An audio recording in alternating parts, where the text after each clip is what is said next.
Welcome in, race fans, to another edition of In the Dirt. We are actually coming to you, well, I'm coming to you from the home studio finally.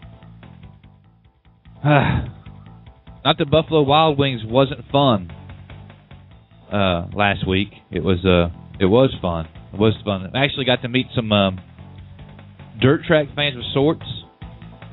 We did the show, and then some guys who were, I guess, paying attention to what we were doing walked over and talked to me and D-Swab, which D-Swab will join us at about 6:30.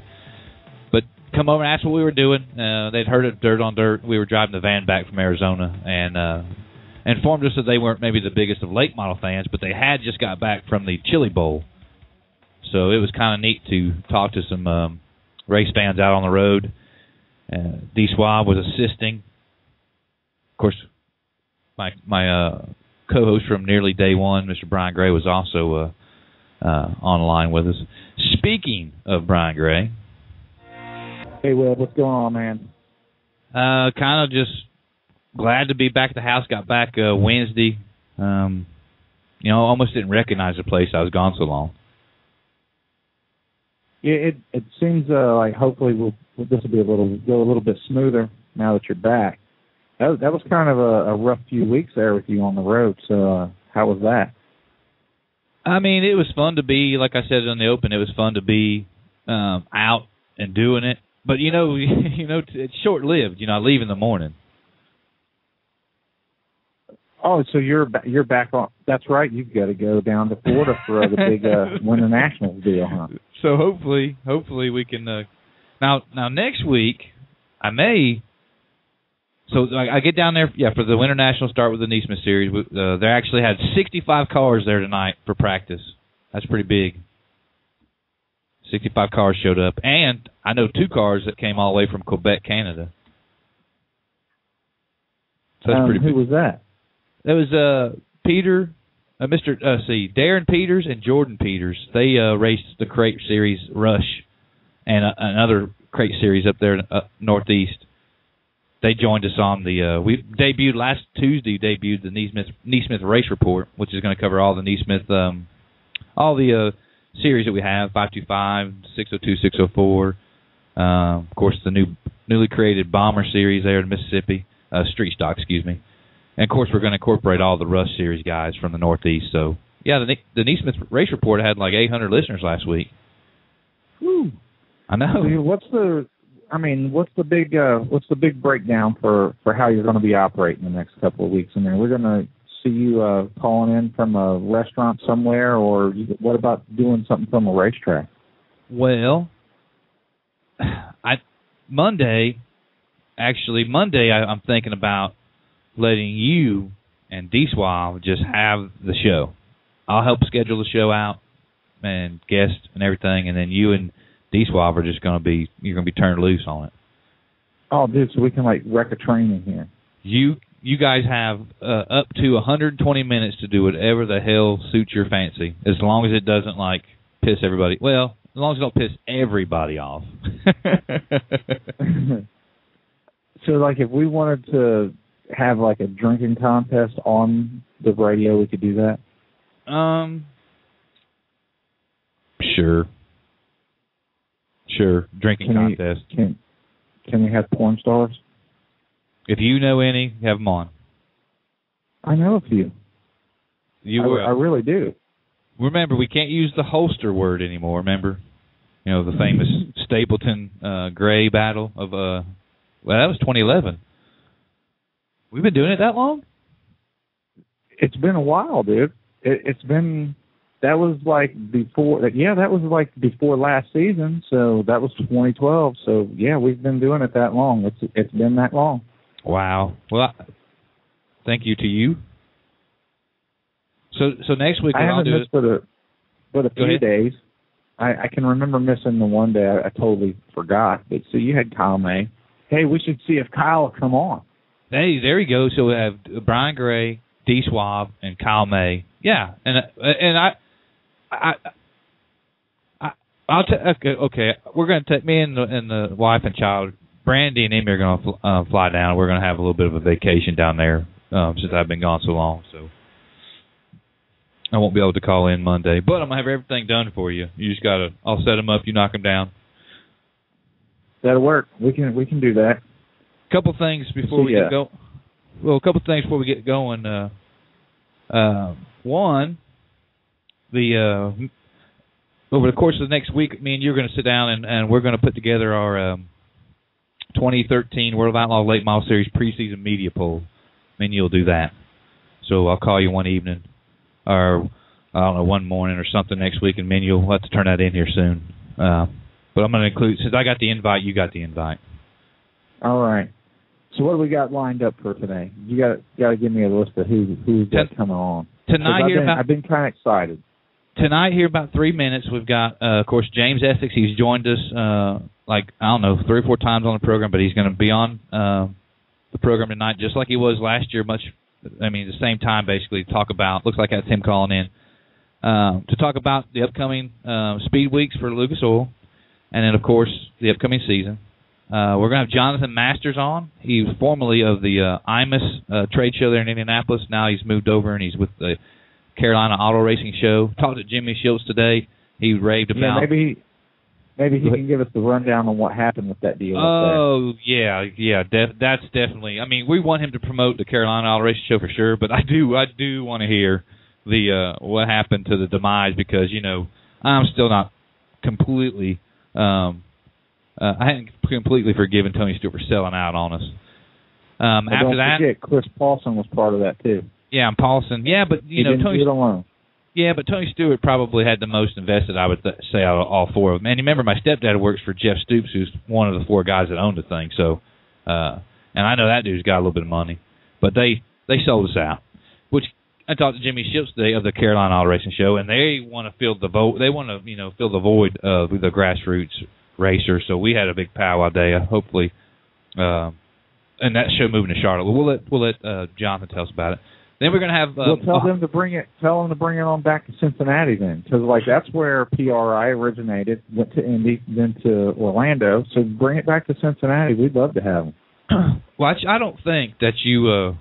I think PRI, SEMA, whoever it is going to be terrible because it was terrible at Orlando this year. There wasn't one late. Well, we talked about that at great length. There wasn't one late model on the floor at PRI. So what makes me or you think that we're going to be well represented under their umbrella again there in Indianapolis? Because they have everything. And not that IMUS didn't have everything, but IMUS was more about oval track racing than it was anything else. It appeared to me. But in addition to James and Jonathan, we have Jimmy Lennex, an Ohio modified pilot. He'll be on. He is of the DRC tribe, I guess. And then also... The locals only segment. Say again? I said the locals only segment. The locals only segment. And then to end the program, we know we got Ronnie Lee Hollingsworth calling in. He is a pilot from here in Alabama. He's Flynn Racing, super late models. He's made his rounds at some of the bigger shows. He's actually on the ground at Ocala. He got one of his cars together running crates this week down at Ocala. And possibly, and I hate to even say it, but possibly Dennis Erb. Lots of things swirling around about him and his choice of chassis. The rumor everybody's talked about is has he switched to Bloomquist, or from Bloomquist to Rayburn. What are your thoughts? It doesn't almost seem obvious. As much talk as there is. If you listen to the rumors, you're going to say that he's left Bloomer and he's going to Rayburn. If you listen to the rumors. But I'll know for a fact. I'll know for a fact in a couple of weeks. Yeah, everybody will know for a fact in a couple of weeks. But do you think he'll talk about it? I don't know. I'm trying to get him to call in here later. It was still questionable if he was even going to call in and talk about it. Yeah, I'm not going to pressure the guy. He's not a big talker anyway. But right. I will ask him to address what may be or may not be new for 2013. He did well last year in the beginning of the season. I was looking at his stats. He actually picked 2 wins up in the first part of the year. One at Volusia, one at East Bay. And he had primarily top 10 finishes all through the month of February, except for 4 races, 5 races. Maybe he had one did not start in February, but he started out good. And of course, we saw. But on a regular season, Herb was good for 10 wins easy. Yeah, and then 2012 dirt car champion, I think is what it said on his Facebook page. So, I mean, he had a good season, so to speak. Well, let's not keep James waiting any longer. Let's bring James Essex to the program, the voice of the Lucas Oil Late Model Series. Mr. Essex. How you doing, gentlemen? Well, I'm doing great. Somehow, some way, James, we've managed to fill everybody's Monday night up with a bunch of garbage for a year and a half now. So somehow, for whatever reason, they encourage us to keep doing it. So here we are. Well, I mean, somebody's got to do it. Might as well be you guys, right? Wait a second. You obviously not spoken to either one of our wives. People would say that we're filling them full of something else besides garbage, but that's another topic. Oh, okay. So you guys are gearing up for. I mean, you guys the last two seasons, Lucas Oil is just. I mean, it's Lucas Oil. I mean, that's all you can say. What's your anticipation there at East Bay? Well, I think especially last year, I think the racing was better than it had been there for a while, and I think drivers are putting more of a commitment in the East Bay now that we've got 2 points nights of racing. The Friday and Saturday shows are 2 separate point races, so it used to be where it was just one, and so I think more drivers are starting out earlier in the week and. They're getting their setups ready for the last 2 point races, and I think the racing has been much better at East Bay the last couple of years than it was before that. Even when we was getting 100 cars, I mean, 40, 50 cars, I think sufficient enough. And sure, you'd love to see 70 or 80, but that's just not going to be feasible anymore. But they put on just as good a show as if you had 115. So I think the drivers. The track, starting when we do, I mean, we start in the afternoon and took a break. Yeah, that wasn't bad, but you run a lot of heat races and B-mains and all that, and kind of wears out the track a little bit. But now starting when we do and doing a little track prep before the heats and then before the feature, and of course, depends on how the tide's coming in. But I've been very impressed the last couple of years of the racing there at East Bay. 2 years ago, coming into the same weekend, the same couple of weeks, we had Bloomquist fresh off his second in a row Lucas Oil Late Model Championship. Obviously, he was the favorite coming in to win his third. Obviously, now here we are. Jimmy Owens, he's got 2 under his belt. Is this year O'Neill dethrones Jimmy like he did Bloomer? I think there's 2 drivers. I think Bloomquist will be back in this hunt, but I think Steve Francis and Don O'Neill are going to be the 2 drivers that are going to give Jimmy a run for it. I mean, Jimmy just had a remarkable year last year, and 37 out of 38 races he finished in the top 10. Are you kidding me? I mean, that's just unbelievable that would happen. The only reason he finished out of the top 10 on one of those because he had a flat tire at the next to last race at Rome, but. Just incredible. I mean, how can someone keep that up? I don't care who you are. I mean, that's just amazing. But O'Neill, obviously, the thing with O'Neill is, I mean, everybody knows about the DNFs. I mean, he won 11 times, and but he also got himself in some predicaments a couple of times. And one was at Paducah early in the season when he's going to the front, and sometimes you can't run 3 or 4 wide, but. That's the only thing he needs to learn. I mean, you got to finish races, and that's what Jimmy's done the best of anybody, obviously, the last couple of years. And I think Francis mainly, you rarely see him in a wreck, but, I mean, he'll have a failure here and there on something, a flat tire or whatever, but I think with Boyer now and the team that with Barry Wright they've got there, he's going to be a contender, and I think this thing's going to come down to the end, and I tell you what, I don't know I would not know who to pick. I mean, you got John Blankenship in there. If he gets off to a good start, the way he ran last year, who knows? But it's going to be interesting to say the least. Now, is there any insight on possibly any new drivers that might be following the series this year? Well, you get down to East Bay, and, we've heard rumors about so-and-so the last couple of months. really, until we get down there, who knows? I mean, I personally, there's a couple that I would love to see running. One of them, you talked about him a while ago, was Dennis Erb. And I think that Dennis, if he would have been able to win the race at Virginia Motor last year, 25,000, one for the flat tires, 11 laps to go, I think he would have seen him run the whole season. And I would love to see him do it if he is able to do it. There's a couple of other possibilities, but until we see them for sure, then we'll just have to wait, I guess. I know how impatient everybody gets sometimes, but we'll just have to see. And a Rookie of the Year crop's kind of forming into place, but again, those drivers don't have to make a commitment till the end of March. So, we've got 3 or 4 possibilities there for Rookie of the Year, but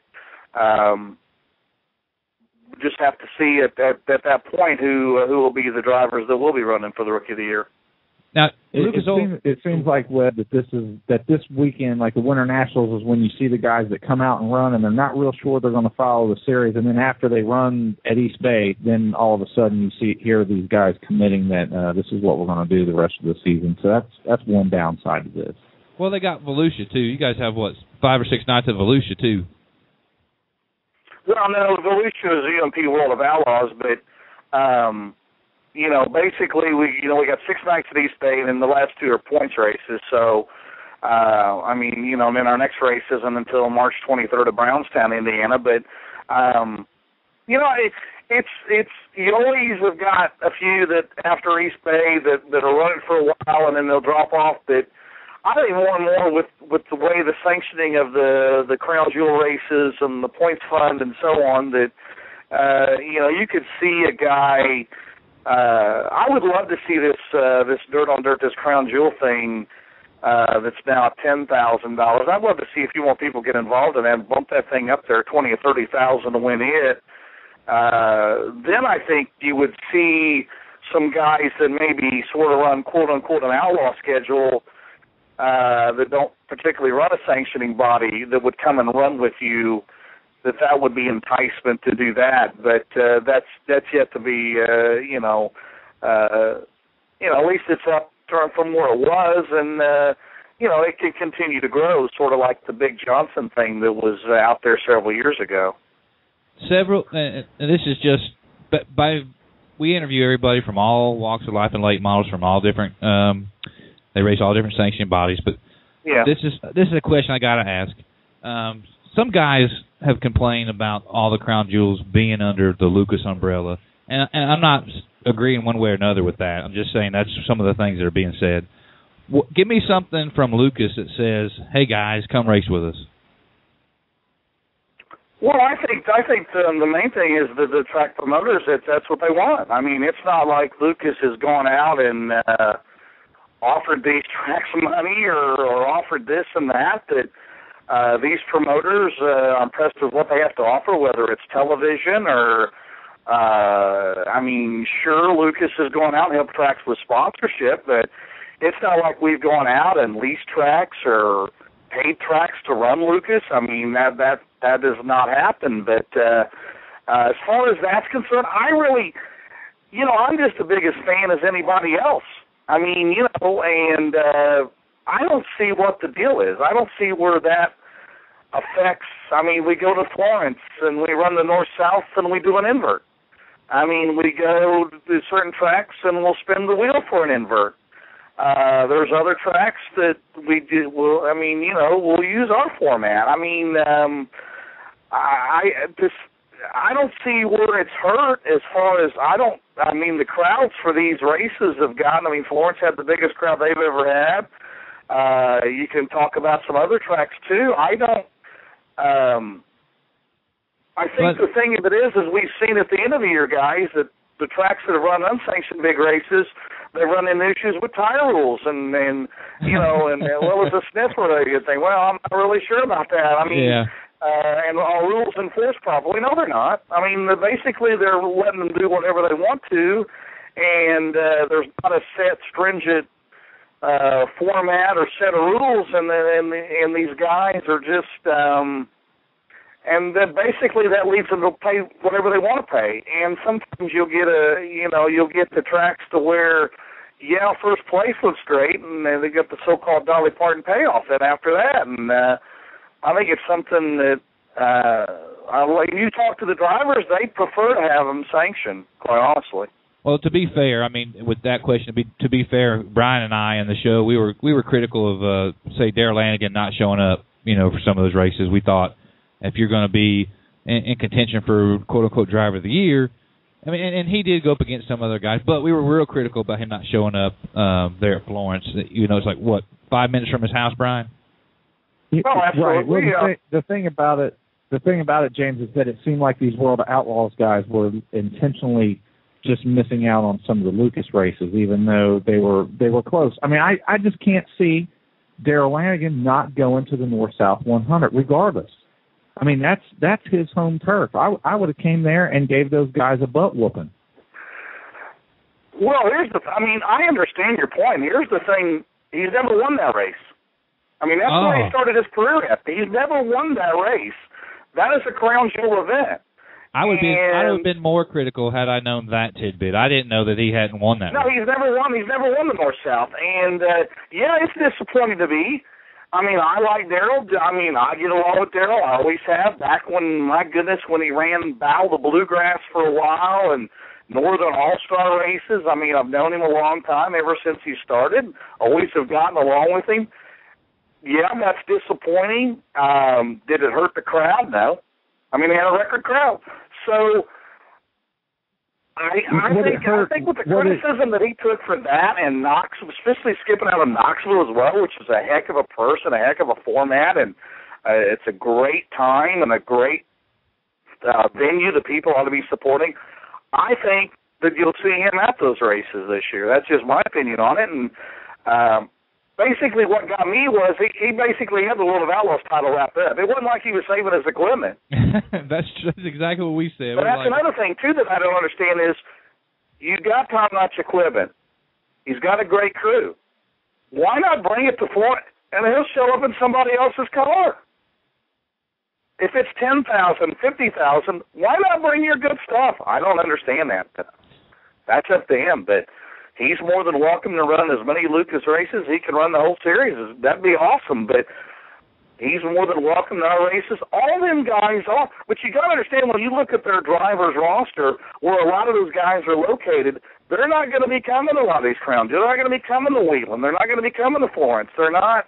A lot of them are based in New York. You got guys, you can't. Them guys are just not going to travel on an off weekend when they're not running that series, But they're more than welcome to come run. I mean, our drivers go run their races.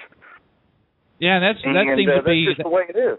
That seems to be a bit of the standard that the Lucas guys don't seem to discriminate against some of the bigger outlaw shows, but. No, and we never. And here's another thing I want to clarify too, guys. We never sit there and tell our drivers, "Hey, don't go support that.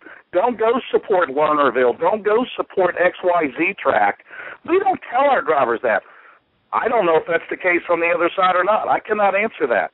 I'm just saying, as far as Lucas is concerned, we don't sit there and tell our drivers, "Hey, don't go support this. Don't go." They can do whatever they want to do. I mean, they're independent contractors. They can go do whatever they want to do. Well, all right, James. Well, I know you guys have a big production coming up at East Bay. So before we let you get out of here, thank some of the series sponsors, and also promote the show coming up. And appreciate you coming on and talking candidly with us. Well, no problem. We thank Dart and everybody that's with our series, and we're looking forward to this season, obviously. And last year we had 15 different winners. I look for even more different this year. I think it's going to be even more competitive. And, all of the great sponsors, everybody involved, Forrest Lucas on down, Lucas Oil, and everybody on the staff. Do a great job, and we really look forward to it. Everybody check out our information, guys, at our schedule, lucasdirt.com. Obviously, we've added a couple races in the last month. Out in Iowa and Kansas, but just check us out, and we look forward to seeing everybody East Bay. If not, we'll check us out on our Facebook page, and we'll be doing live updates every night. All right, well, Good luck on the 2013. Go Hoosiers. Go Hoosiers, yeah. We pulled one out yesterday. They started scaring me there in about midway through second half. Well, home helps, and then we got Purdue this week, and then we take on Michigan Saturday, and ESPN's game day is going to be here in Bloomington, so close to Bloomington, or in Bloomington, rather, close to me, and it's going to be great, and hopefully we'll be hanging banner number 6 come the first part of April. I love the way you talk. Well, all right. Well, thanks, James, and be careful on your way to Florida, brother. We appreciate it, guys. Thanks for all that you do out there, and just keep the BS rolling on Monday night, guys. That's all I say. That's right. Thanks, bye, guys. Well, yeah. Oh gosh, I forgot to do this. Okay, let me take care of that first. But I had an issue there because you were saying that Lucas. Go ahead. No, the music. I didn't know where the music was coming from. Do we have a couple difficulties there? Oh yeah, because what happened was I hit my little button here, and I lost it again. But that's okay. But I just recalled, that at one point in time I do remember Lucas Oil coming out to the guys in the short course deal, and the people from Lucas specifically telling their drivers, please do not go support torque. Do you remember that? Well, I mean, I certainly don't think that James was. I think James specifically was speaking just of the late models. I don't know that James would have any do. I still believe that the World of Outlaws has requested their drivers not compete in the Lucas Oil Series. That's my stance. I mean, that's fine. I don't know either way, and James has always been. I don't know either. It's just conspiracy theory there. Yeah, I just don't want to put any words in James's mouth, and I believe him when he says he doesn't. That the late model series don't ask them. Now that other thing. Now I know Richie Lewis has taken over as the commissioner or whatever for that short course stuff or whatever it is. He's got that on his plate. Now he's running the late models and that, so I don't know if they've cleaned house in that end on the management level, at race director level, whatever. But I know Richie Lewis is doing both. Heard that through the grapevine. But all right, let's just him pulling double duty. Yeah, I mean, I guess if it's working over here, so to speak, then they're just going to try him over there too. I wish anybody luck put that much on their plate. All right, well, let's keep rolling. This next part ought to be pretty good. Let's welcome to the program a friend of mine, Jonathan Masters. How are you, brother? Doing well. How are we doing, Webb? Oh, well, we finally, after a year and a half, we asked one hard question to a guest. I was listening to a little bit, but what was that question you guys asked? Well, no, James has been more than happy to come on and talk with us anytime I've asked him. So, but over the course of the last year and a half we've been doing this, some of the things that Brian and I have heard from different people, different racers and whatnot, would be that they were upset with the Crown Jewels all becoming Lucas. So as much as that's been said on the show, I gave James to give us the Lucas side of that and say, hey, give me something from the Lucas side. So, tough question. I figure. I think. Is there a cookie to be had, Brian? Yeah. That was, and he answered. He backed me up on my feelings towards Darrell Lanigan as a huge fan of Lanigan before all of this stuff. I mean, I've always been a fan of him and Steve Francis. Those are my two number one late model drivers of all time. And for Darrell not to show up at the North-South 100, it was super, super disappointing to me. I think he disappointed a lot of his fans. And I honestly still believe that it's because the World of Outlaws has requested that he doesn't compete on the Lucas Series for whatever reason. Because It's not just him, it's a list of other people. And it's obvious. So, it is what it is. I'll get Eshelman on here in a couple of weeks, and we'll ask him a hard question. But to Jonathan Masters, Jonathan, you were pretty instrumental in the 2 or 3 years it was IMUS, and it's gone to the wayside. You've moved on to greener pastures there at Charlotte with the Carolina Auto Racing Show. But talk to us a little bit about your time with IMUS leading up to the demise of it. What was it like to be a part of the staff at IMUS? It was, looking back at it all, there's not a thing I would have changed. That was the absolute best team we could have put together to do the job that we did. They've all also been able to move on to opportunities, and I we actually have had lunch a couple times, the whole staff together, and I talk to them all on the phone on a regular basis. There's a couple of them that are actually going to help us with some components of the Carolina Auto Racing Show. So we were able to take that experience we learned as a group and keep it going a little bit. And, you know, I've dealt with you now for 2 years with IMUS. You know, my first year only year with Old Man's Garage. And then once I moved to Neesmith, we've kind of talked back and forth to try to get things planned. The demise of it came out of nowhere. I mean, are you able to comment about, I mean, were you guys as blindsided as the rest of us? I mean, you guys worked there, but were you blindsided as the rest of us were? Well, you know, there was a group of us that worked really hard for 4 years. It actually was, this was our 4th year, and I think that it was, I don't think anyone will contest, it was one of the finest, if not the finest, racing industry trade show that had ever been put on. About the end there, it really doesn't matter how it happened. It came about. SEMA stepped in and decided to purchase both of the major trade shows in the industry, and nothing bad towards SEMA. They're a company that does a lot of great things for the motor racing world as well as the automotive world. They do things that a lot of us don't even see and realize in political terms and everything else. So what they do is instrumental, but for us hardcore racers, for the oval track and drag strip guys, the weekend warriors, along with the guys in the more upper end of hardcore racing, the NASCAR guys and the guys that go out and race, even like the torque guys, there's a certain extent to where they need a show to call their own, where they can go make contacts as well as the distributor or the big box part shop, and I think that really left the hole open, and I think that's where the Carolina Auto Racing Show is going to really excel here the next couple of years. And once all this came out, you know, I immediately, my first thought was, holy crap, can cars not, like, I mean, cars is going to like just seal the hole that's left by. I mean, I think they have a real chance to soak all this up and become what IMUS was. What was it like to work there with the crew the first year, your first year here at Cars? Well, to be honest with you, I didn't come in until the very end of this past year, and I was talking to them, and I really didn't officially start there until their show this year, so I wasn't able to experience the first couple years there at the Hickory Convention Center. I was actually on site for the show, and it was a fantastic show, and they laid a lot of good groundwork. I think everyone knows that they're working with a great group of guys there, and hope that the experience I've had at IMUS and growing a show in a major market can benefit them.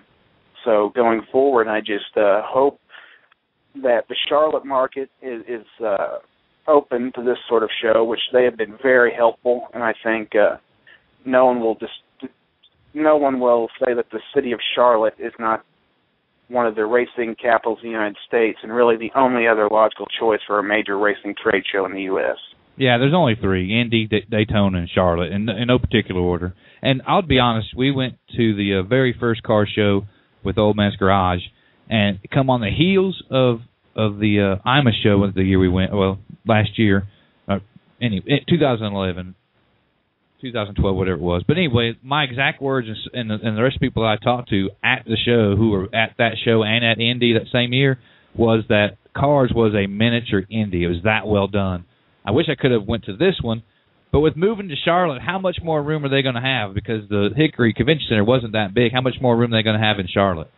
They had maxed out the Hickory Convention Center at around 88,000 square feet, I think it was, or maybe just a little bit under that. The Charlotte Convention Center maxes out at over 280,000 square feet. So they're going to have enough room to put on the size of show that I think is perfect for the motorsports industry.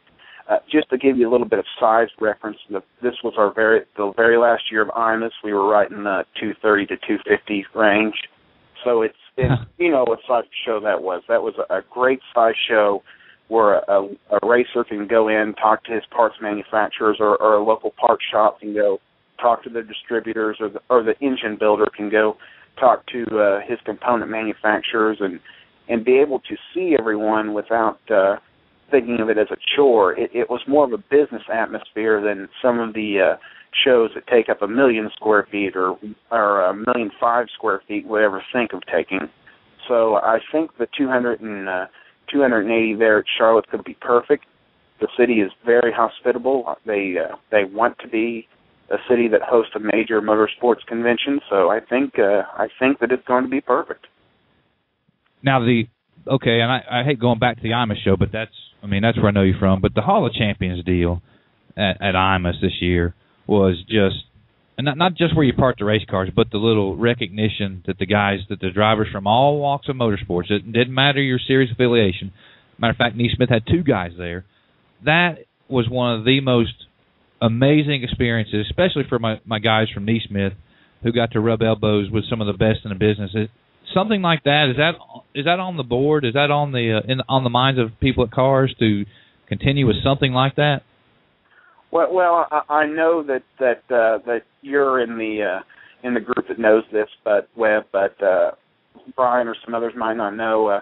That was an effort put forth by Dana Potts the first year to help out our halls a little bit. Then the last couple of years, honestly, I took rings of it, and a lot of hard work went into getting all that organized, and a lot of very generous people brought their cars and had a lot of help from a lot of companies, including Arizona Sports Shirts donated some jackets to the Hall of Champions. And funny story about it, when I was unloading cars there at Hickory for the convention there in January for the Carolina Auto Racing Show, I unloaded an asphalt car, and I was thinking to myself, man, I know I've seen this somewhere before. And I set the car there in the hall where I wanted it.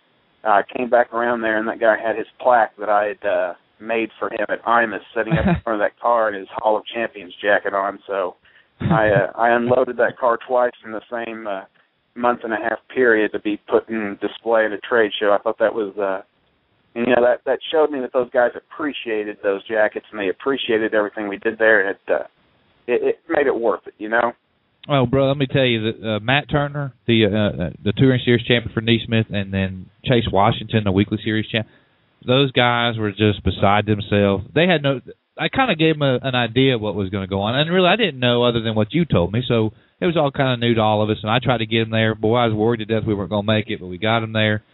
And I don't think that they'll soon forget what you did for them and what you put together. And, Chase come down, he said, yeah, I got to talk to Tony Stewart and Brad Keselowski, and I was like, well, you're a race car driver too, right? So, they were just more than blown away. So what is going to be your role coming up as you move forward with the Carolina Auto Racing Show? I'm going to be a member of the sales staff there at the Carolina Auto Racing Show, and I'm going to do a lot of help with just working out some of the logistics of a trade show of that size, given my experience over the last couple of years. So I'm going to be in the sales mainly, but I think you'll see me in a lot of different places throughout the show. I'm really looking forward to it, looking forward to working with the city and Jimmy and Clint and Bucky, and all those are a great group of guys to work with, and I think that it's going to be something special, just like we've had the last couple of years with the IMUS show. And you mentioned that Hall of Champions, and what that was, and what it always was it was our way of giving back to the champions and the racers, not just the Tony Stewarts and the Brad Keselowskis, but the Chase Washingtons and guys like that go in and race week in, week out, and really make this industry go round. They're the ones that go and buy the parts and keep the manufacturers humming. So I think we're going to bring a lot of that into the car show, and really looking forward to seeing all those guys there. Well, brother, you got time here anytime you need it. So before we let you get out here, first of all, thank you for what you do for the racing community with the involvement in the car shows and whatnot. Anytime you need time here, you just call me. You got it. But tell them where they can find out more information about the 2014 version of the Carolina Auto Racing Show. It actually will be the 2013 version again, because our dates are in December. Okay. It's December 5th, 6th, and the 7th at the Charlotte Convention Center. They can find out more on the website at CarolinaAutoRacingShow.com.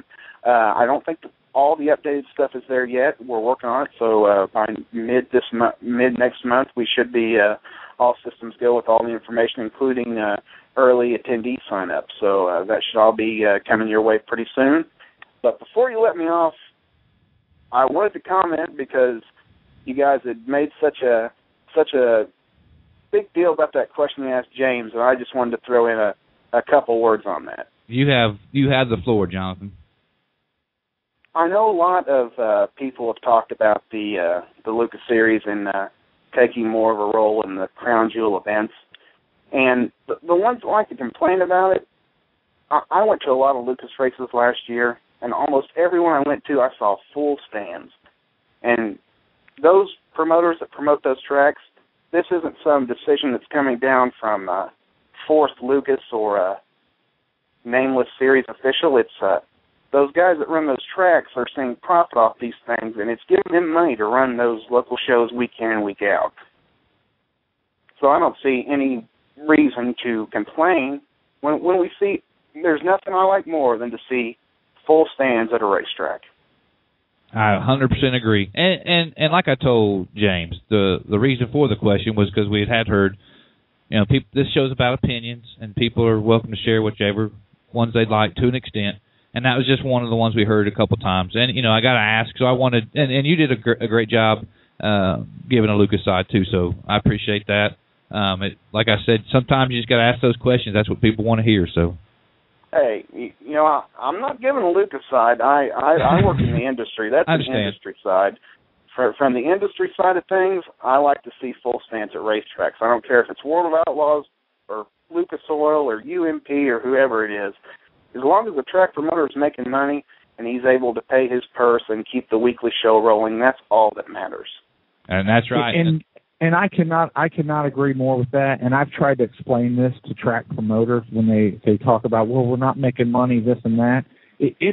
When you come into a racetrack and there's a full house, there's a lot of people in the stands, not only from a racer standpoint, but just from a spectator standpoint. When you're there with a group of people, it makes you feel like that's the place that you want to be at.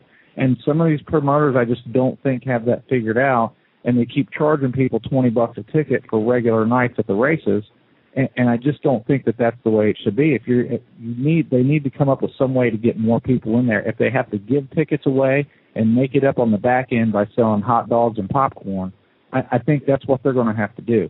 Otherwise, without people there, people are not going to feel like that's the place that they need to be. I agree with you, and I mean there's a lot of sanctioning bodies that are pros of that outside the dirt world, like the NHRA and a lot of other people that really know how to fill those stands and make it feel like an event. And I think we could take a little bit of their magic, and it would go a long way with some of our promoters. But absolutely, I enjoyed being on, and everyone can go to the CarolinaAutoRacingShow.com. I look forward to seeing everyone there come December 5th, 6th, and 7th. And if anyone has any questions, they can feel free to get in touch with Webb, and Webb knows how to get a hold of me. 10-4, and you've created yet another way, Jonathan, that I'll have to miss the Snowball Derby. I try to go to the Snowball Derby every year, last 6-7 years, and every year something comes up. So I'll be in Carolina instead of Pensacola. Well, I guarantee it may not be quite as warm as Pensacola, but there will be a lot of fun and a lot of motorsports business to be had. I wouldn't miss it. I bet it'll be warmer than Indy. Yeah, it's true. Jonathan Masters, thanks for joining us, and I'm sure this isn't the last time we'll talk to you, man. Absolutely. Thanks, guys. Have a great night. Bye. Jonathan Masters, Carolina Auto Racing Show. He is definitely one of the good guys of sport. And I'm not saying that because Miss Geraldine Masters is listening. Hey, Miss Geraldine. Miss Geraldine wants to be back on again, she said, by the way. She wants to talk controversy. Tell her to call in. Miss Masters, call in. Call in right now. You can interview our next guest. We should have her on just like speed dial. Like she should just have like a bat phone to us.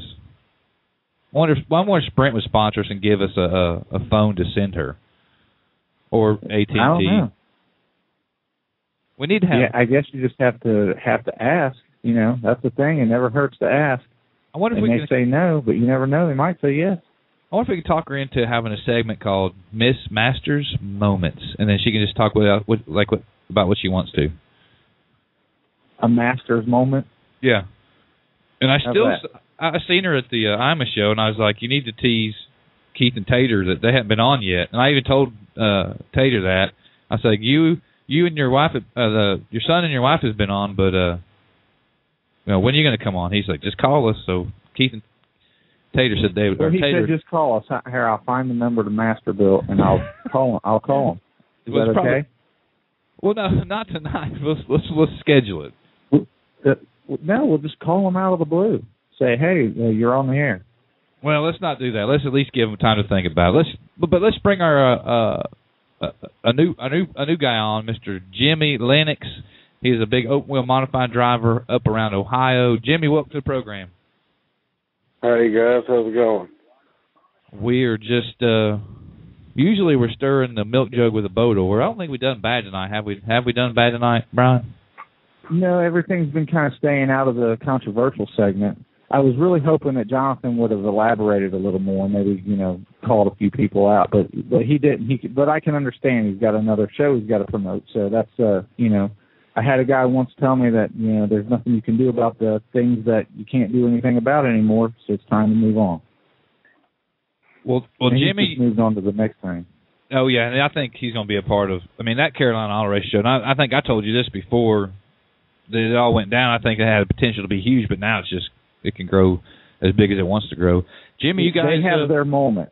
Their door has been opened up. Oh, yeah. Have you gotten a chance, Jimmy, Mr. Lennex, to go to the IMA show? Did you ever get to go to that? No, not yet. I've been wanting to make it up, but work always comes up when the show comes. Yeah. Well, you can't. You're not going to get to go now because, see, there's no such thing anymore because the SEMA has bought it, and everybody is really questioning whether it's even going to come back or not. So I think it's down and it's gone. It's over. So now all we have to look forward to is the car show. Yeah, probably so. SEMA bought it. Well, Jimmy, we spoke earlier for a little bit on Facebook and kind of got to get to feel who you were. Tell us about how you come to be racing the open wheel mods there in the Cincinnati area. Well, when we first started out, we raced Chevettes. It's been me and my dad and my best friend since the beginning. And I raced Chevettes for a while, and then we just decided we wanted to go open wheel modified. I've been to be my 6th season coming up, and I wouldn't have it any other way. And you guys race primarily at Moeller? Yeah, Moeller, and then Saturdays when we mostly try to travel to other places. But if we don't, because I got to work 6 days a week, so we usually try to hit the tracks that we can make it to. And Portsmouth's usually a Saturday track or Florence. And you guys... Well, you picked two good Saturday racetracks. And by the way, I seen your new car setting up on the jig out there at Mr. Pickleheimer's shop. Yeah, I'm supposed to pick it up this week, so we only got 40-some days till the Spring 50, and that defrost 40 at Moeller, so we got to hit it hard. You guys running the Bad Fast chassis? Yes, sir. How long you guys have you been in the Bad Fast chassis since you've been in a mod, or is it? No, this will be my 3rd season with Bad Fast. When I started out, we were in a Joey Back race car, and it's just an old homemade car. There's only 3 of them made, so that's what we started in. But now we're in Bad Fast, and I'm pretty happy with it. Can't complain.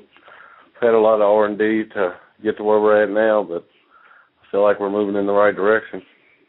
Now, open wheel's not big everywhere, but it's pretty big in the Midwest there. And you got the Michigan Dirt Cup up north of you, like Jacob Poole and Joe Roccos, which I always say that name wrong, I'm sure. But then also you got a guy like Devin Gilpin. It's just, wearing it out wherever he goes. Is there guys you look up to in the open wheel modifieds in your area, and would Gilpin be one of them? And tell me what it would be like to be like turn number 4, and you got a chance to beat him. Come down to turn number 4 and got a chance to beat him. Well, sheet metal's going to be a little wrinkly when we get to the finish line. But I'm out there to win, that's what I'm not talking finish about. second.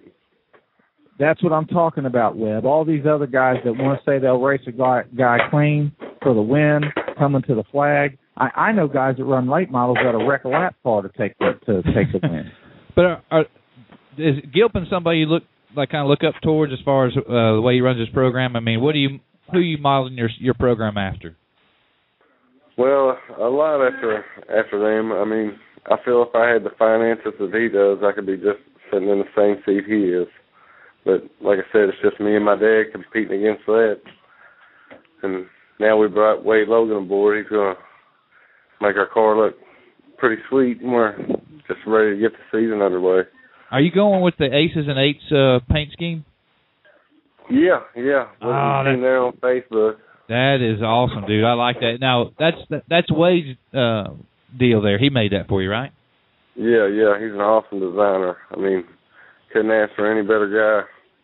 I feel he fits right in with the team. Now, you say it's just you and your dad. Is there anybody who helps you guys out? Who helps turn the bolts on the race car? Is anybody else? My best friend Chris, he's been with us since the beginning. I mean, he'll miss work on Saturdays just to go racing to help us. I mean, he's there week in, week out since the beginning. Well, here we are. For them guys at the shop, we wouldn't be where we're at now. So here it is. We're February's upon us. I mean, you guys are obviously, fresh in the car. Where are you guys at on getting ready for the 2013 season? Well, like I said, we plan on making our first start at either Mollers or Florence. And then we're going to try to hit quite a few of the AMS races. I mean, it's just having the finances to go to them, as far as they are, some of them. But we're just going to try to hit all the bigger races this season. I mean, what's the ultimate goal? I mean, obviously you guys are, racing, winning where you can. I mean, what's the ultimate goal? What's the dream goal? Where do you see yourself in 5 years with your racing? Hopefully a national champion. So you will at some point want to pick up and race with the series, I guess. Yeah, we'd like to. We're hoping to pick up a few more sponsors. Maybe we can commit to a series and run it a full season. Well, hey, Gray, what were we talking about last year about the UMP body rules? Yeah, well, a lot of the stuff that I watch, and it wasn't, I got criticized for it, but I commented that most of the cars, and not just in the late model stuff, but the modified guys. I mean, where is everybody drawing the line with rules? And it doesn't have to stop with just body rules and stuff like that. But generally, what is the outlook from people when you show up at the racetrack and you see all these guys and none of the cars meet the rules? How does that? I mean, what does that do to you as a racer? How does it make you feel? Well, I mean, a lot of them, you ain't got very good officials at the track to check the cars. And when they go to the track, I guess they look at it as not cheating if you can get caught. But I mean, do you ever look around and say, well, how do they allow this guy to get away with this week in, week out?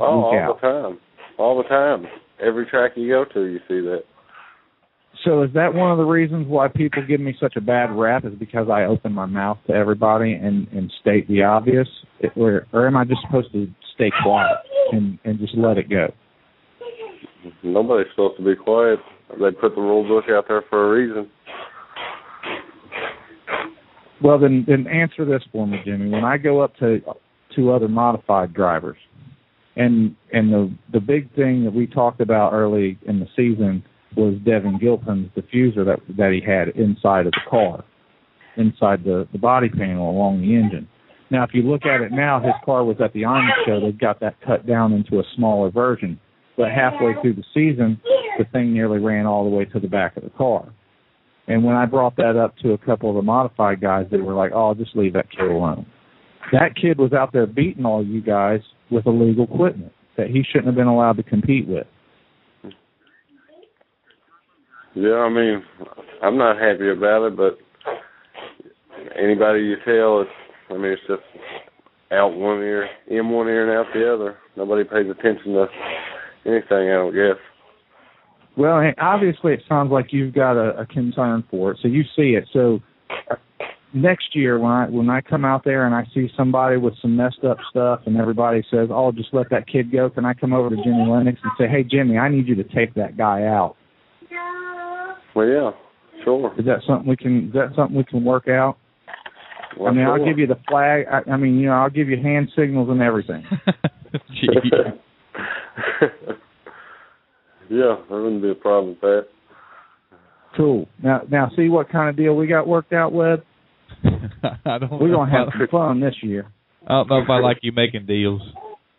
I mean, Hey, we're going to get anywhere with it.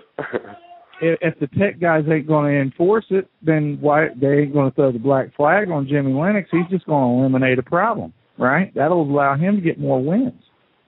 And you should come out. You should come out with like some sideboards up above the car and stuff, like the figure 8 cars do it over at Anderson.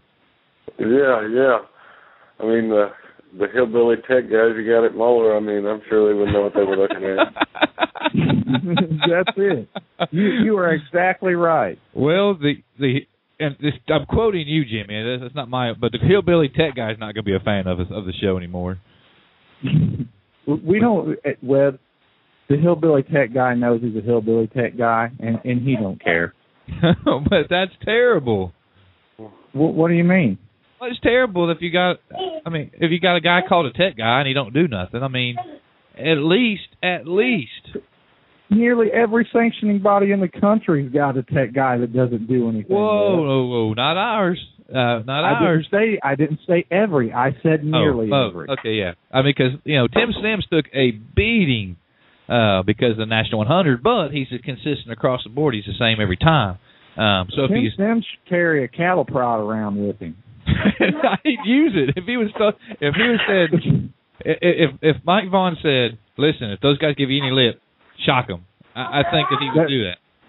Just as long as you've got the camera on him while he's carrying it around. I wonder if that might be one of those. Maybe that's something we could do out at Moeller's when the guys are breaking the rules. Now, would you sign a waiver to that, Jimmy? You know, if you were accidentally injured by electrical shock from breaking the rules. Yeah. You know what I'm saying? If we find something illegal on your car, we're allowed to stick you with a cattle prod. Yeah. And then and send you to the pit. Well, all right, Jimmy. Thanks for joining us here on In the Dirt. Before we let you get out of here, I know you got a small crew, but thank your crew and what sponsors you might have. I want to thank Bally Tire, GCP Racing Engines, Dead Man Designs, my dad, and my best friend.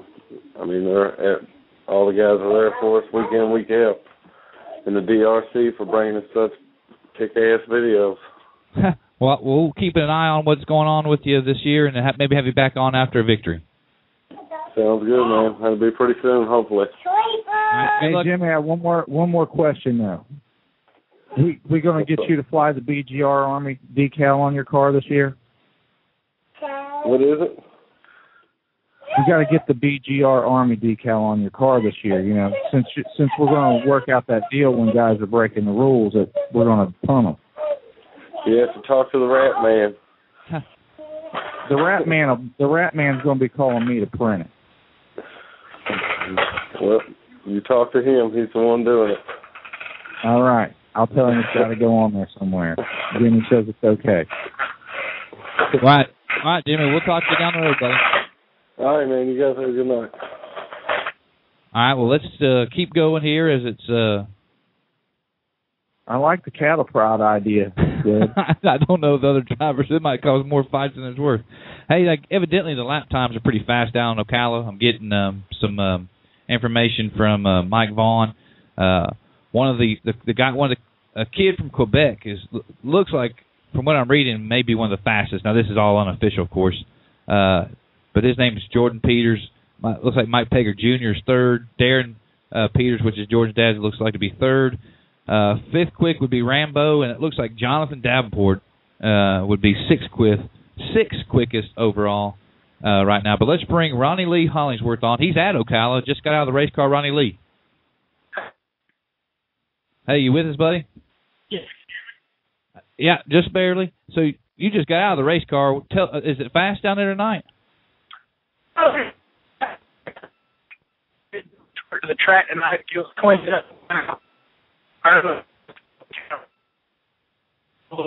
Yeah, Webb, you can tell he's at Ocala. Yeah. Hey, Ronnie, is there any way you can maybe like find another place to call us from? Because we're getting like every third word. Just hang on 1 second. Okay. There you go. Stay right where you're at. You hear me now? There you are. We can hear you. Awesome. Yeah, there's all those the haulers track down there. Yeah, you don't get much service in them things.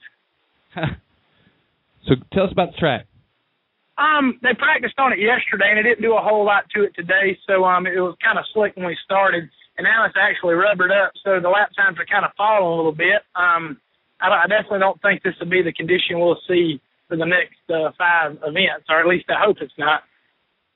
And all accounts is there's 60-plus cars down there. Yeah, there's definitely a lot of cars in the pits, which is a good thing. Anytime them guys go out on a limb and do something like this, you hope for them to have a good car count so they can keep doing it. And you've raced several times. You've raced several races with the Neesmith Crate Late Model Series, even before you were in late model and after you're in late model. Is this one of the best fields you've seen?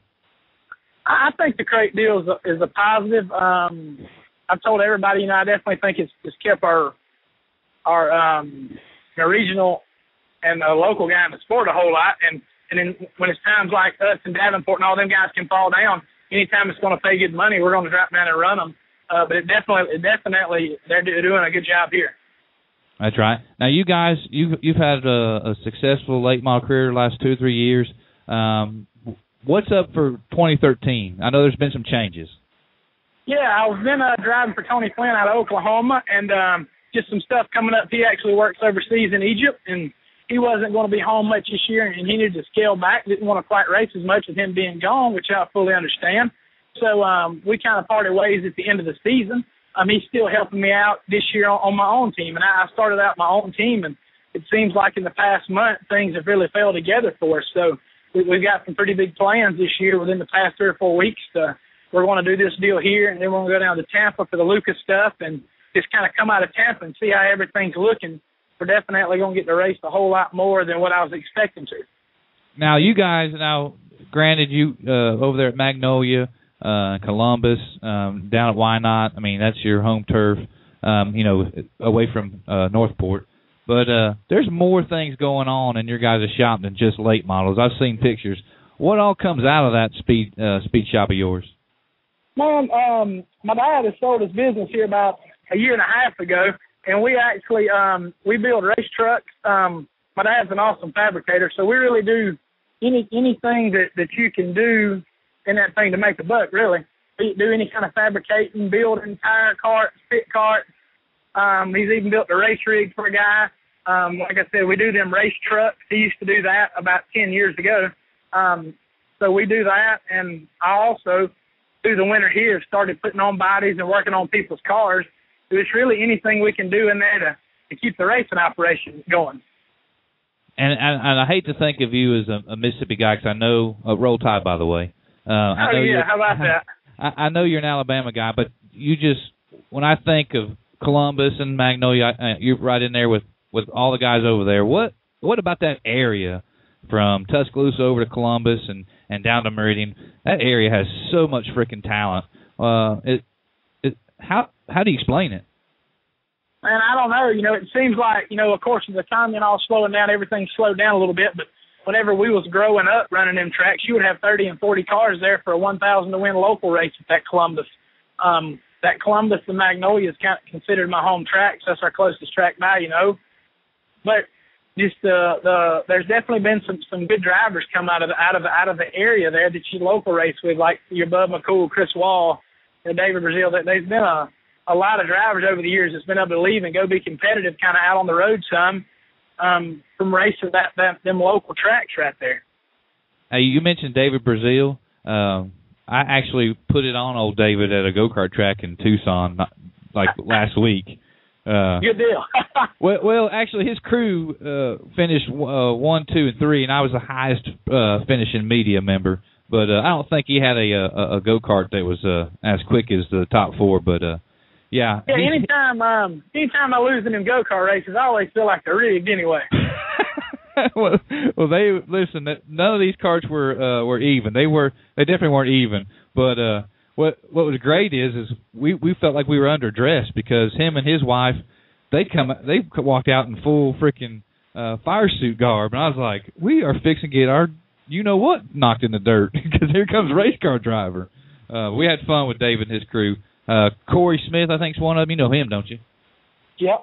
Yeah, I think Corey finished second, so we had a good time with the Brazil and that racetrack.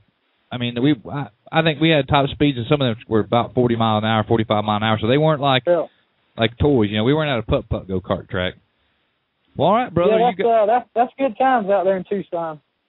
You guys went out there last year with the Flynn Motorsports. I mean, what's coming up? What do you see yourself doing there? What crown jewels do you guys see that you might be able to hit?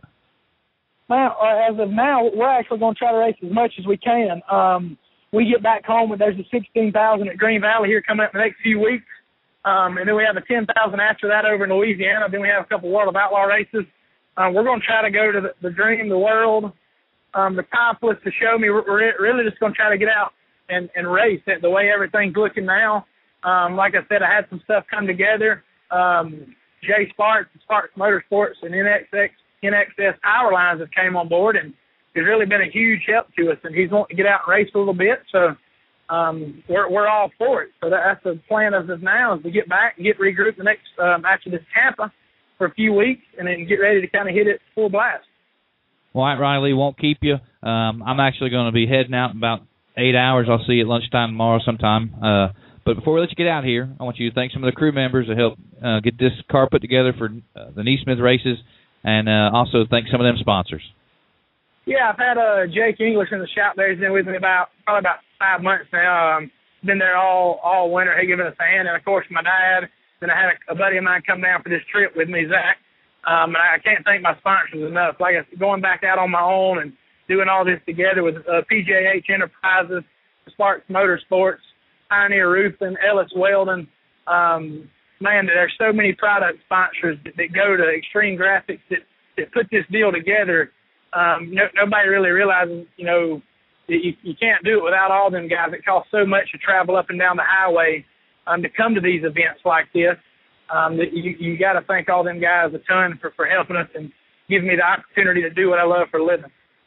Well, all right, brother. Well, we'll catch up with you down there at Ocala. And every time I've ever been in Victory Lane, I'll film with Dirt on Dirt. And there in, I think, 2011, I seen you in Victory Lane 2 or 3 times. It always seemed rock and rollish. So I appreciate that about you. And I hope you get a lot of Victory Lanes this year. Yep, me too, man. All right, we'll catch up with you. Thanks, Ryan Lee. Okay, thank you, man. Bye-bye. Sounds like he's busy down there. Yeah, that dude's fun. Like he always, and I don't know. You probably noticed I like to do the rock on with the tongue out. It's just something I've done my whole life. It just seems like, and he does that in Victory Lane. It just seems like there should be like fireworks and dancing girls every time Ronnie Lee wins. It just seems like that it should be, Slash should be there doing a guitar solo when he wins because he's rocking out. Even though there's no music, he's just rocking out when he wins. So it's pretty cool. Well, maybe Neesmith should set up a big, huge stage with the whole light show and the whole deal, and then when whoever wins, they could play their own pre-picked theme song. Hell, I don't know. Listen, I've actually let me just. I'm an idea guy, and I come up with ideas. Now, hear me out. Not a big wrestling fan. I used to be when I was like 10 or 11, 12. I used to watch wrestling, WWF. Okay. Not WWE, but anyway. So, I mean, I get it. I was an ECW guy. Okay, you see what I'm saying. So, when we were, and I know it's wildly popular. Now, tell me that I would guarantee that, and aside from maybe the New York City crowd and maybe the, the New York City, L.A., Las Vegas, those outside of having their Royal Rumbles or whatever they have at those venues, other places like Indianapolis or here in Birmingham or there in Cincinnati, I would say that a lot of the people that are in the stands for the wrestling are also dirt track fans. it just seems like the same demographic to me. For better, for worse, just an observation. It means nothing other than I think it's probably a lot of the same demographics. What about? I mean, McMahon, Vince McMahon? He's still the commissioner, or does he own it still? He's the owner still, I would assume. I have no idea, but go on. This cat would have enough money. Could you imagine him fielding 25 or 26 cars, all the same, but you combine the wrestling with the dirt track racing, and you bring all your superstars to the racetrack, all your wrestling superstars, and then, of course, which I couldn't even tell you, all the one I know is, I don't know, he wears a ball cap. He's on a bunch of my little girls' cartoons now, John Cena or something. But you put his face on the car or whatever, and you put a driver in that car, but it's a WWE-like production at a racetrack, but the cars are all the same. He buys all the cars, and you just put drivers in them. I think that would just and then you have the big entrances, the fireworks, and the XFL was stupid, but I don't think if you combine WWE and dirt track racing, that wouldn't be stupid. I think it would be. I mean, McMahon's a showman. I think on night, I don't think you have to do that. I think just on nights, there's a lot of tracks that do qualifying. On nights that you have qualifying, do the fireworks when the car comes onto the track with the theme song. You know what I mean? Blah, blah, blah, taking his qualifying lap. Anything. It's just something I thought. I thought about that probably about 4 or 5 years ago, that he should, that would be a pretty decent, landscape that he hadn't. I mean, he screwed up the football. Football was stupid. But certainly he could get with somebody in the dirt racing to, and I'm not even saying to be the top dog. I'm saying just to have that kind of like a sideshow or something, or have it as an also ran or something. Maybe the Northeast would be a perfect place to start that, just to see how it would take off. I think it would go well. Just from, you'd bring kids back, you'd bring new fans in, because even if you weren't necessarily a race fan, you would come to see. If you're a wrestling fan, I'm guessing the demographic is probably anywhere from, I'd say, 7 or 8 years old up to 35, male predominantly. I'm sure there's a female demographic in there. But if you cross-marketed with wrestling, I mean, you would get people who aren't necessarily race fans in just to see that, so they could see. I just don't know any more of the rest. But what about wrestling at the racetrack? Yeah, and then you just stage your, you just write your soap opera like you do in the rest of the whatever nights it's on. You just maybe include a little rumble there at the racetrack, and hell, then it's the old saying is that we were at a fight the other night and a race broke out. Yeah, that'd be perfectly good. I just don't. I know a lot of people out there who are listening who don't like wrestling, or maybe are more of a race purist, probably cringing at the idea. But the thing is we do have to constantly make ourselves relevant. Some people would say you're trying to make the racing a sideshow. No. You That's what I'm saying. That there's people out there that would say that. But you know what? When I was a kid, I remember going over to Queen City Speedway, and they didn't just come out and race all night, and it was cool. Like I knew the drivers that were there, and I was a huge fan from the time I was a kid. But it was also cool.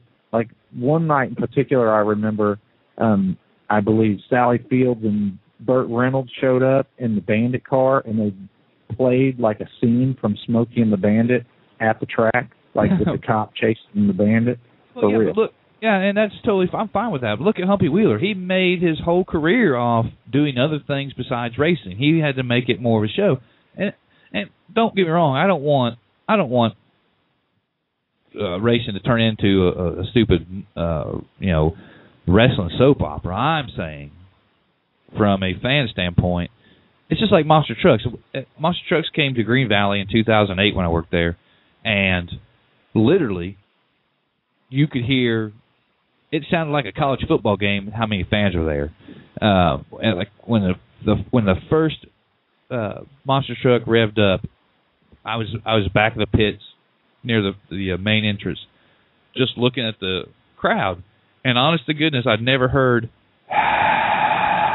a roar of the crowd at Green Valley, and not many tracks can say that they have, or people at many tracks can say they have heard a roar. I mean, obviously, if you're at Eldora, or some of the bigger tracks up north, or bigger venues. Anyway, we always got to make ourselves more relevant than we were last week. We've always got to try to make people stand up and pay attention to us. And most importantly, the people who don't maybe know about us. Those are the ones we got to get to the racetrack. We got to make new fans, because we're losing the old ones quicker than we can replace them. And that's something we've talked about 100 times on this show. Over and over, we talk about that. But it's important. But, I mean, that's the basis for something to survive. That's survival. And you always got to be creative. And I guarantee matter of fact, screw it. We'll get Humpy Wheeler. I'll try to get Humpy Wheeler to come on and talk to us about promoting. And I mean, because that dude probably racked his brains 4 ways from Saturday to come up with some of the stuff he came up with. I mean, I think he might have even invented like the stunt show in the front stretch. I mean, I don't know if he invented it, but he became a big proponent of it. Does anybody even do that anymore? When I was a kid, I'd go to Speed World with my dad in Buffalo, Florida, and I remember them doing a show there. And I think New Smyrna did it when I was a kid, but I can't remember.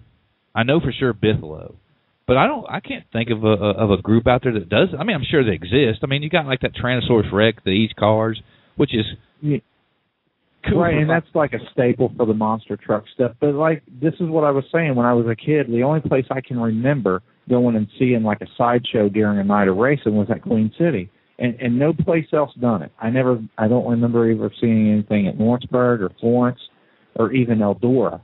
And then there's a couple tracks that have came and gone, but I don't ever remember seeing anything like that. And I think a few years ago there was like some guy going around jumping cars on a 4-wheeler or something, but I kind of heard about it, and that was the end of it. I wonder why it is that tracks don't do nothing, because the worst thing that I can see at any show, and I used to get onto this with these guys, with my band guys when we were playing music, when we were setting up our set lists and we were going through, because you have to plot out what, when you're playing music, it's not just about playing a song, stopping, playing another song, stopping. There has to be like a continuance in between. Something has to carry over to the next.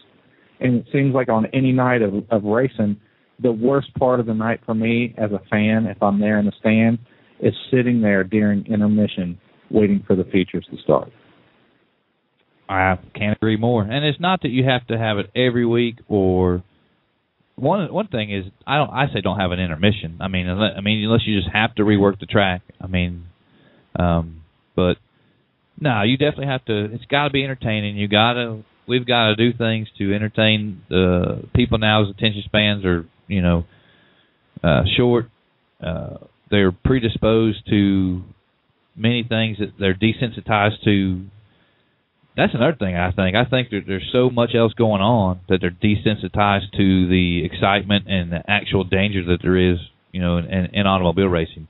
Because, that was probably the lure, 50 years ago is that, 50 years ago it was freaking dangerous. It was way worse than it is now. Well, we're going to see some guy go flying out of a car because it doesn't have any seat belts. Yeah. You've seen some of the photos that have been captured, like a guy in a sprint car being thrown 20 feet into the air. Imagine the wrecks that happened, Webb, that did not get caught on film. Oh, no, there's a book, and I'm not sure with the time period, where there's a book called the 30 Bloodiest Days in Racing, where I believe a sprint car driver was killed. One sprint car driver was killed each day for 30 days. It used to not be the long careers were something that were probably short or far and few between 40, 50 years ago.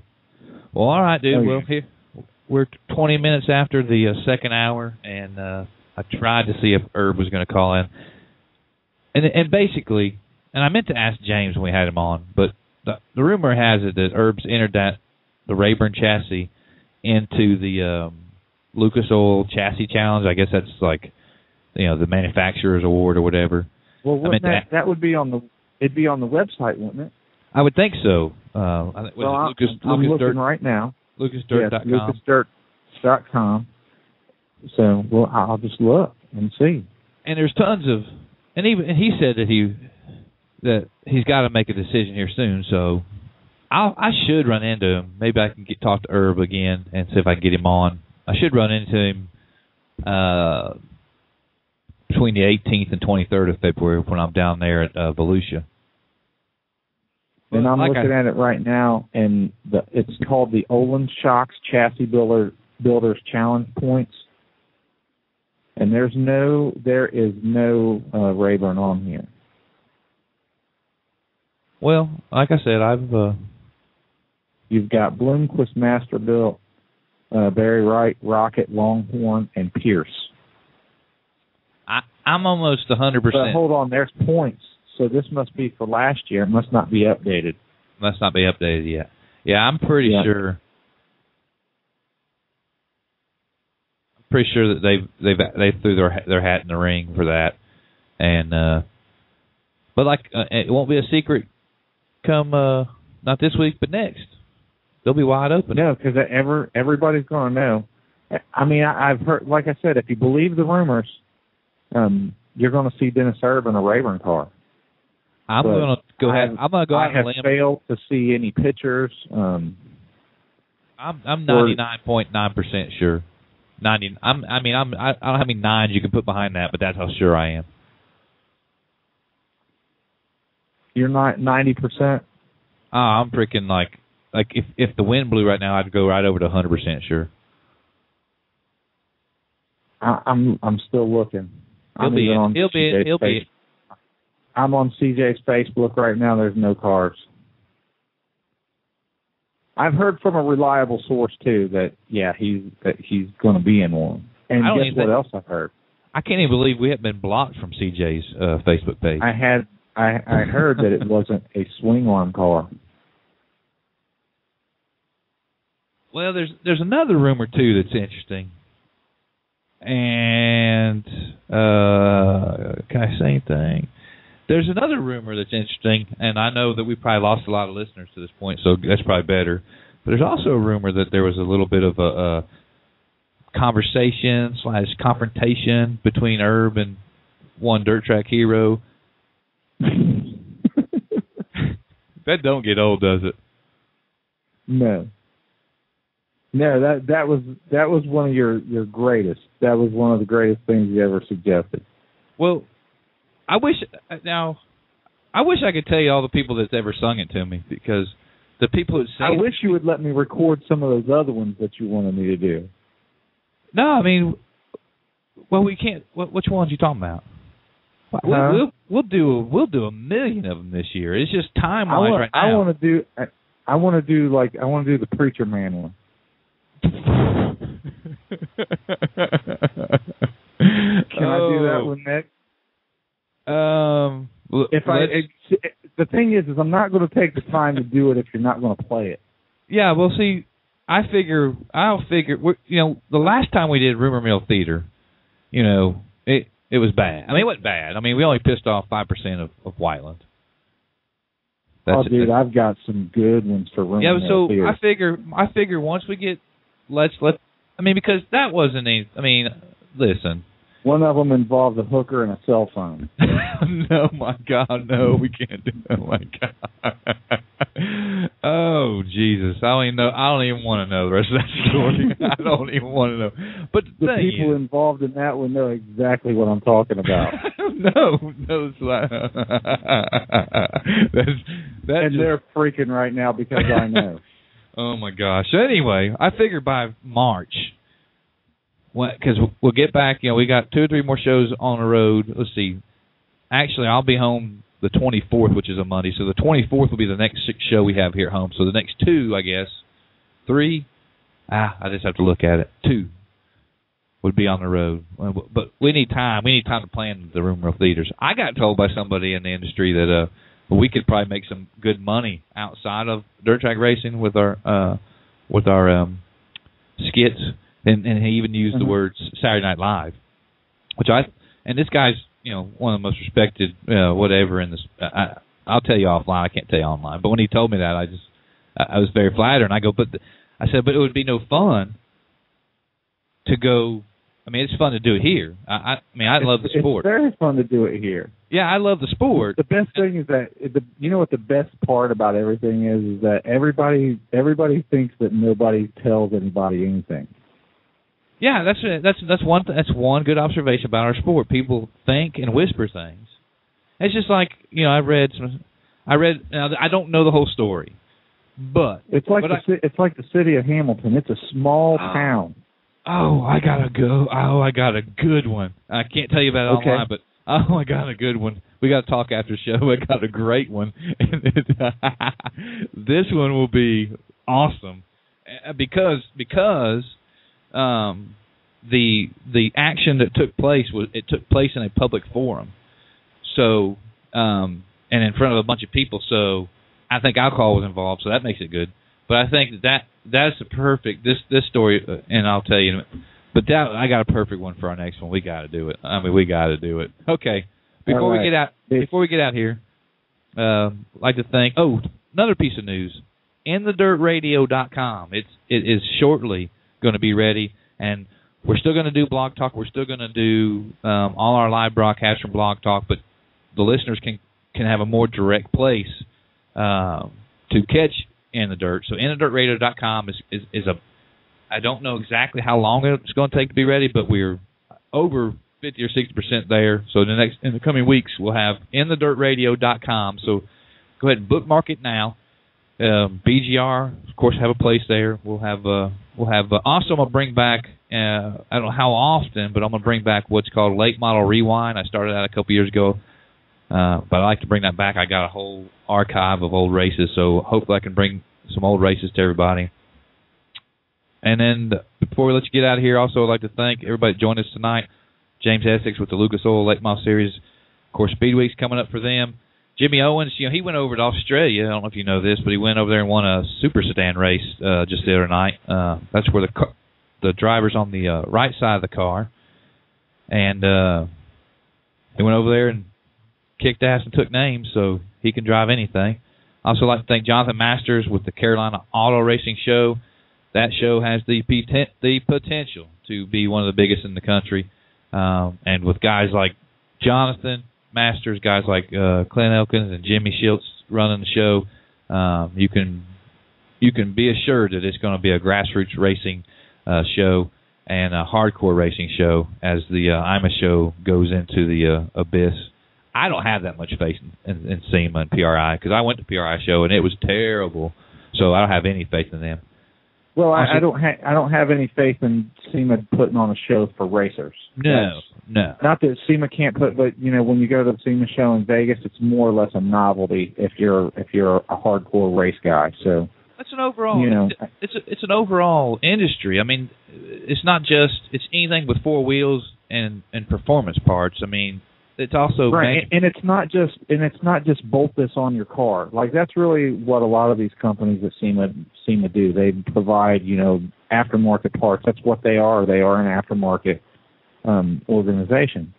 Not that they're not good. And I'm not saying that anything that we do isn't aftermarket. But you know, when you're racing, it's a specialized industry. It's not, you know, you can't just go and buy a product and put it on your car and expect it to, you know, to perform the way, you know, it needs to be because it's an evolving industry. I also like to thank Mr. Jimmy Lennex, open-wheel modified guy. A lot of confidence swirling around that guy, especially from the DRC crew, Jody Shannon, and, of course, Wade Logan doing the wraps. So what's the name of Wade's wrap company now? Dead Man's Design. Dead Man Design. Yeah, but Wade, you haven't returned my email. I know you're listening. Wade also is a hell of an artist. So if you guys are looking to have some kind of he does all his stuff and he paints on the computer basically, and he does a lot of Jim good stuff. Jim Moon would be mad about that. He's waiting on his. Yeah, Jim Moon is waiting on his stuff. Jim Moon was supposed to call tonight. He didn't. Hey, anybody out there that feels like sponsoring a great photographer for Florida, Steve Alcorn's looking for it. He needs some help getting to Florida. So anybody out there that can get Steve down there, do so. I also like to thank Ronnie Lee Hollingsworth for joining us. He had physically got out of the racetrack, off the racetrack, and out of the race car to talk to us. It was his last session down there at Ocala. Good luck to him in his upcoming season with the new team. He's one of the best drivers out of the Columbus, Mississippi, Northport, Alabama area. He's a pretty good hot shoe. And that was a cool little segment there too, Webb. Anytime that we're on Monday nights, or anytime we're on and there's a race somewhere, we need to have somebody from the race call in. Oh, that's gonna happen. I mean, that's definitely gonna happen. Well, all right, dude. Any closing words? I'll be right here in the shop all next week. So if anybody wants to come up here and help me get some of this stuff done, you're more than welcome. I got plenty of work to do. It doesn't pay well though. We got to plan a safety show, talking about reconditioning and whether you should reuse or buy new. We got to do that soon. Safety belt, helmet, that would be fire suits. That's probably a lot of things about your helmets. The dates on the seat belts. There's a date in your helmet. A lot of good information that should be passed around there. We probably should get Randall Joy on. Yeah, he can talk to us about. Now that guy knows a lot about seats. Talk to the people from ISP about belts. Yeah, they can explain a lot. I've told people what I know about belts and stuff like that. But Chris Van Gilder at ISP, those guys that's their industry, so they're really good at it. Get Robbie Hensley back on, and he can talk about the importance of making sure your safety equipment is up to date and up to speed, right? Or what about Dave McWilliams? Yeah. Do you remember seeing his nasty wreck from Portsmouth where he about came out of the race car? Yep, I do. Well, you forget him. But we definitely do need to do a safety show. I think I remember last year, it was one of the shows I was most proud of because we got a lot of good information out. All right. It is. We filled it up with. 90 minutes went quick. Well, for everybody that joined us, for Brian Gray, D-Swab, he was busy doing his dirt on dirt duties tonight, trying to get ready to go down to Speed Weeks. But for D-Swab, myself, Brian Gray. I got a question. Do you think that Chad Stapleton's going to Florida? I don't know. Will he be groomed for the Lucas Oil Series? I mean, no offense to my boy Chad, but I mean, I don't think you can groom that. I think he is ungroomable, but I don't think he wants to be groomed. So I mean, I'm not saying anything. I don't think. I think we do need to do a prediction show, but I'll make one. I think he'll team up and do some more car owner stuff with Bub McCool. I think that'll happen. I think Chad goes on tour with the World Outlaws or Lucas. One of the two. I mean, I'll root for it. All right, well, everybody will talk to you guys next. And I also predict that Herb does not go to Florida in a reg room. Oh, well, we'll be able to prove that. Well, for everybody here at In the Dirt, tune in next week with Brian Gray. We'll be having a drinking contest with porn stars.